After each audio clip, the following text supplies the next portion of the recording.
ഇതൊരു ആങ്കൊച്ചാണല്ലോ. ശ്രേഷ്ഠ മോൻ, ശ്രേഷ്ഠ അവന്റെ മോനെ. പൂവൊക്കെ പോയി, പൂവൊക്കെ കൊഴിഞ്ഞു വീണു. മോളെ കണ്ടിട്ട് വളരെ പഴയ ബ്ലാക്ക് ആൻഡ് വൈറ്റ് പടത്തിലുള്ള ഈ ഒരു കുട്ടി ഉണ്ടായിരുന്നു. ഈ പേര് ഓർമ്മ വരുന്നില്ല. ഈ പഞ്ചതന്ത്രം കഥയിലെ ആ സിനിമയില് നദി, ആ സിനിമയിലും ഉണ്ട് ആ കുട്ടി. ആ കുട്ടിയാണ് വെള്ളത്തിലൊക്കെ പോയിട്ട് പ്രശ്നമാവുന്നത്. കണ്ടിട്ട് അതുപോലെ അത് ഓർമ്മ വന്നോ? ആ എന്താ ചേട്ടനൊന്നും മിണ്ടാത്തെ? അതെ, ചേട്ടൻ ശരിക്കും ഏത് വേഷത്തിലാ വന്നിരിക്കുന്നത്? പേരെന്താ? എന്റെ പേര് സത്യൻ. ഓ, സത്യൻ സത്യൻ സത്യം സത്യമാഷാണോ? അമ്മേ കടലിൽ ശാകര വന്നു അല്ലേ? സത്യമാഷ ഏത് പാട്ടാ പാടുന്നേ? മാനൊന്നും വിളിക്കില്ല. ഓ, മയിലൊന്നും വിളിക്കില്ല, മാടത്തിൻ മണി വിളക്ക് അല്ലേ? സൂപ്പർ പാട്ട്. ഈ പൂവ് എന്തിനാ കൊണ്ടുവന്നേ? റോസാപ്പൂവ് ആര് തന്നതാ? പൂവ് കണ്ടില്ലേ? മറന്നുപോയോ? ഈ അരയിൽ വെച്ചിരിക്കുന്നത് സീക്രട്ട് ആണോ? അതിനകത്തുള്ള അതിന്റെ അങ്ങനെയാണോ വീഡിയോക്കകത്ത്? ഈ പൂ വെച്ചിട്ടാണ് ഞാൻ മാനൊന്നും വിളിക്കില്ല അങ്ങനെ ഉണ്ട്.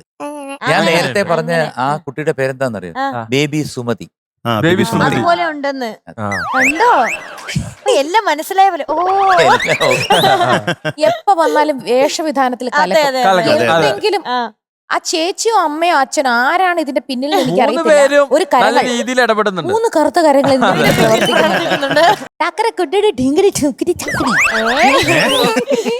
അങ്ങനെ നമുക്ക് തോന്നിയില്ലേ? ഇങ്ങനെ പിടിച്ച് ഞെക്കാൻ തോന്നി ഇങ്ങനെ. ആ ഹെയറും പിന്നെ വൈറ്റ് ആൻഡ് വൈറ്റ് നമ്മൾ രണ്ടുപേരും മാച്ചിങ് ആണല്ലോ. സെയിം ശരിയാണല്ലോ. പക്ഷെ ആ വൈറ്റ് ആണ് ഏറ്റവും രസം അല്ലേ? ഇതുപോലെ ഒരു വൈറ്റ് ആൻഡ് വൈറ്റ് നമ്മൾ കണ്ടിട്ടില്ല. ശകുന്തളയോ? അടിപൊളിയായി പാടി കേട്ടാ. ഒന്നും തെറ്റിച്ചില്ലല്ലോ. കറക്റ്റ് ലിറിക്സ് പാടിയല്ലോ, കറക്റ്റ് ട്യൂൺ വന്നല്ലോ. അതൊക്കെ തന്നെ ഈ പ്രായത്തിൽ ധാരാളം കേട്ടാ. അടിപൊളി. എത്ര ദിവസം കൊണ്ട് പഠിച്ചത്? അച്ഛനും അമ്മയും ശരിക്കും കഷ്ടപ്പെടുന്നുണ്ടെന്ന് പറഞ്ഞു. പാവം. അവർക്ക് എന്ത് ട്രീറ്റ് കൊടുക്കും? അവരിങ്ങോട്ടല്ലേ മേടിച്ചു തന്നോണ്ടിരുന്നല്ല. ഇനി തിരിച്ച് അവർക്ക് എന്തായിരിക്കും നമ്മളൊരു ഗിഫ്റ്റ് കൊടുക്കുക? പൈസ ഇല്ലല്ലോ. അല്ല, പൈസ കിട്ടിയാ? ഇപ്പൊ കൊറേ പൈസ കിട്ടി. അപ്പൊ എന്ത് വാങ്ങിച്ചു കൊടുക്കും? എന്ത് കൊടുക്കും? അവർക്ക് എന്താ ഇഷ്ടം? അവർക്ക് എന്താ ഇഷ്ടം?